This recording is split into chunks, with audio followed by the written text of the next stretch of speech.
a indústria, ela...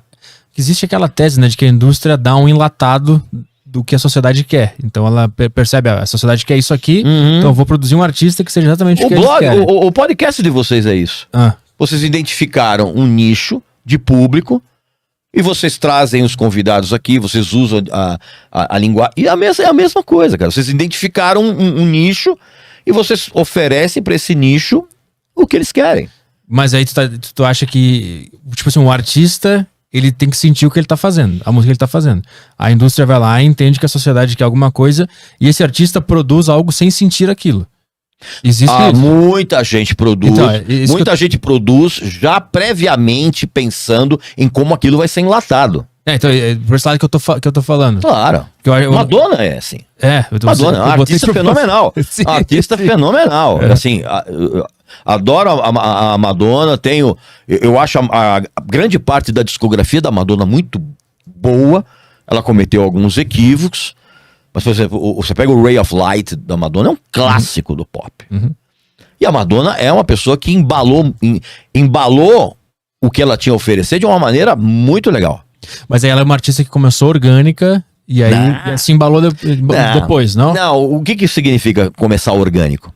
Porque ela realmente queria fazer música, queria ser uma artista, ela chamou a atenção da indústria e a indústria vai lá e depois dá uma enlatada. Tem artistas que, eu acho, tô te perguntando, já nascem enlatados. Sem dúvida. Não é o caso da Madonna. Essa é o caso da Britney Spears. Ela já nasceu enlatada.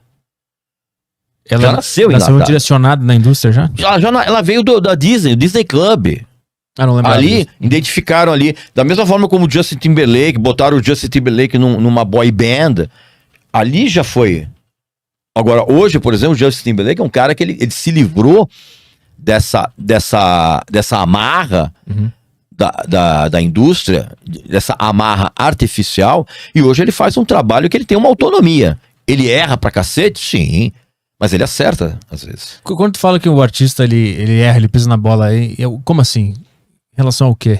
Por exemplo, ele lança um disco ruim. Por exemplo, a Madonna lançou um disco muito ruim, que é esse... ela já tinha lançado um disco fraco, que é o Rebel Heart, e lançou esse outro agora, esse mais recente, eu acho que é o Madame X, que é uma das maiores merdas que eu já ouvi na história da música pop, desde da época das cavernas. Mas como é que tu chega nessa conclusão? Pelo sentimento, tu analisa a técnica, tu analisa o que tá acontecendo? Não, cara, como eu falei, desde moleque, eu tento entender o que tá acontecendo. Então, de uma certa forma, eu decodifico o que eu tô ouvindo de várias formas, é como se eu tivesse uma mesa de som na minha cabeça. Então, por exemplo, se eu pego um disco, por exemplo, eu falo, cara, eu quero prestar atenção no baixo. Só no baixo. Então eu vou lá, eu me concentro e eu consigo só ouvir o baixo. Então, quando você vai analisar um disco, você vai analisar o disco sobre uma série de vertentes. A vertente emocional, do impacto emocional que ele causou em mim, que pode ser 0, ou pode ser sensacional. O impacto técnico daquilo, se aquilo foi bem gravado, mixado, se foi bem tocado. No impacto composicional, se as harmonias e as melodias fazem sentido dentro daquilo que a canção pede. É uma série de elementos. Tu usa a técnica pra avaliar também se aquilo ali é bom ou não.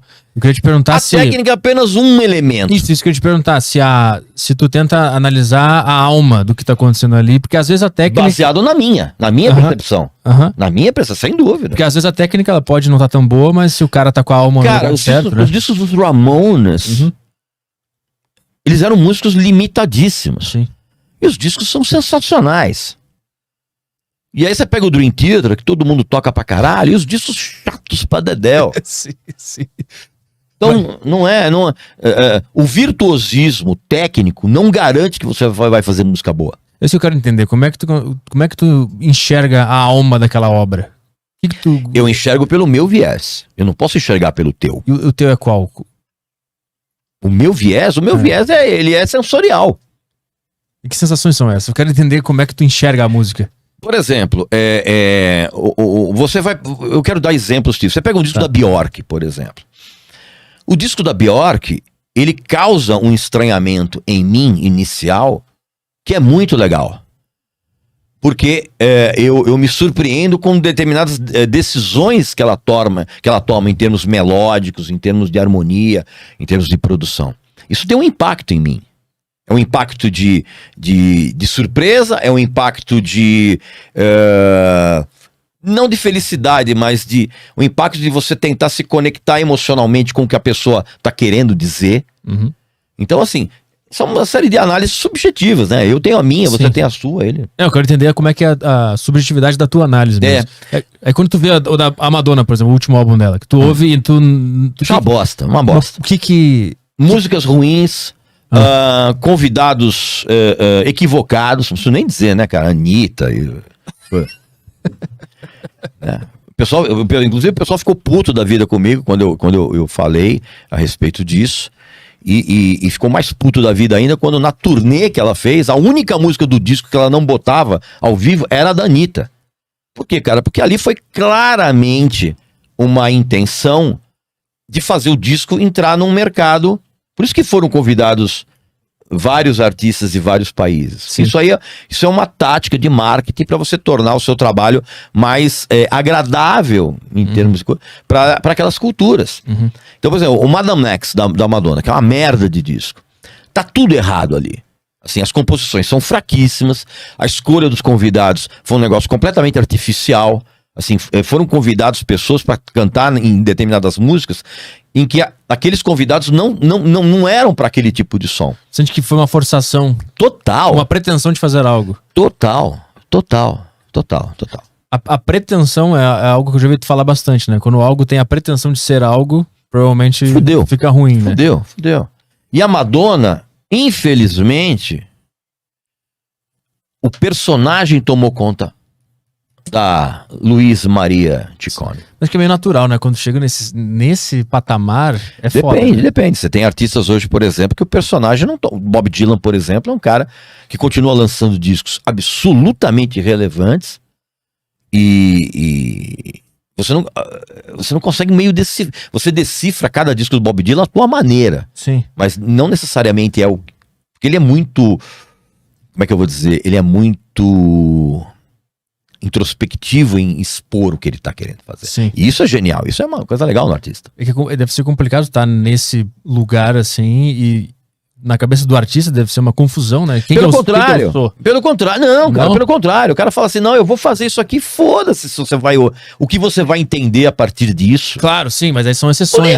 Tô nem aí. Como o Bob Dylan. Agora, acho que pra maioria dos artistas deve ser complicado estar nesse lugar. Pra maioria dos artistas é complicado, por quê, cara? Porque hoje, por exemplo, o mercado pop hoje, ele tá inundado por um monte, cara, de cantoras absolutamente horrorosas, medíocres, que não compõem pica nenhuma e estão ali apresentando trabalhos encomendados às vezes por times de 6, 7, 8 produtores. Que é um negócio absurdo. É um absurdo uma faixa pop, por exemplo. Cara, eu gosto do trabalho da Beyoncé. Eu acho que a Beyoncé, ela tem discos muito legais. Os shows da Beyoncé são sensacionais. E ela não faz playback, ela canta mesmo. Porque o que tem de cantora fazendo playback é um negócio que já saiu do controle. Mas, cara, a Beyoncé tem canções, cara, que tem 9 compositores. Cara, isso é um absurdo. É como se cada um compusesse um pedacinho, e aí se você alinhavasse tudo, e aí você tem que dar crédito. Isso é um absurdo, cara, total. Por que isso acontece? Eu vi um documentário esses dias que mostrava que todas as músicas pop que estão na parada do sucesso, eles têm quase que todos os compositores em comuns. São as mesmas pessoas que estão por trás. Sim, por que isso aconteceu? Sim, porque é uma coisa que, por exemplo, acontece aqui no Brasil. Por exemplo. Todo esse mercado sertanejo, esse mercado de que as pessoas falam, é funk. Não, mentira, não tem mais funk. Toda aquela moçada que veio daquela porcaria de funk carioca, todo mundo é pop hoje. Ludmilla não faz funk. Ludmilla faz pop, ou faz pagode, que agora tá querendo ser pagodeira. Toda essa turma, cara, tem sempre um time, tem sempre um escritório por trás, que é o escritório que faz o agenciamento, é a equipe que tem os compositores, que tem aquela coisa toda. Então, na verdade, eu não tô querendo dizer que o fato de o artista não compor não significa que ele vai fazer o trabalho ruim. Elvis não compunha porra nenhuma e era sensacional. Mas aquilo tudo hoje é feito de uma maneira tão empresarial, tão fabriquinha de salsichas, né? K-pop hoje é isso, cara. É uma indústria de retardados fazendo música retardada para um público retardado. Mas por que isso acontece? Por que aquele negócio do artista... Porque você precisa vender, bicho. Então, o artista, ele tá chega em duas portas. Ou eu sigo a minha verdade ou eu ganho uma grana. Sim. É isso que acontece. E aí Sim. a indústria inteira aproveita isso. Agora, evidentemente que muita gente seguiu a sua verdade e ganhou muito dinheiro. Quem, por exemplo, que tu acha que seguiu a verdade e se estabeleceu? Estabeleceu muito... Não precisou se curvar pra indústria. Que não precisou se curvar para a indústria? Bob Dylan não precisou. Os Rolling Stones, os Beatles, Brian Wilson do Beach Boys, Lenny Kravitz começou gravando ele tudo sozinho. Claro que depois a indústria foi lá e embalou tudo e vendeu de acordo com o que estava sendo proposto. Agora, hoje você tem uma... Cara, é muito simples. Você pega hoje qualquer programa de clipes da TV fechada, nós, qualquer um. Você vai ver um monte de gente, cara. Um monte de gente medíocre, cantando as músicas muito parecidas entre si. Com autotune, toca ficha. Total autotune. Já foi no Spotify lá, ele tem várias listas das mais tocadas pro país. E aí tu pode ver da Dinamarca, da El Salvador, tu pode ver todos os países do mundo. Aí tu vai lá e vai ouvir, é igual em todos os lugares. Então, porque aquilo ali, na verdade, é montado com o investimento dos próprios artistas que aparecem nas... Mas se não é meio culpa do público, porque o público, se o público tá clicando, eles vão dando, né? Não é que no fim das contas, não é nem culpa da indústria nem do artista, é do público. Não, todo mundo é culpado. Não é que a culpa ninguém é culpado. Não, a culpa não é do público e nem da indústria. Não, cara, todo mundo é culpado. Todo mundo é cúmplice. Eu tendo a ver que é mais culpa do público. Porque a indústria só vai dar o que ele quer. Depende do tipo de indústria. Depende do tipo de produto que você tem. A música, com essa batida que tem em todas as músicas do mundo. De música pop? É. Mas eles contam exatamente com isso, cara. Porque existe hoje um retardamento mental coletivo mundial. Hoje você tem pelo menos 2 gerações de pessoas que sabem ler, mas não entendem o que estão lendo. Quando você sabe ler, mas não entende o que você está lendo, é porque você não está usando o teu cérebro. Se você não está usando o teu cérebro para ler, você também não está usando o teu cérebro para música. Que é o que explica hoje essa manada de duplas sertanejas que você tem aí, fazendo música ruim, com letras paupérrimas, exatamente para um público que não precisa pensar, que não quer pensar. Então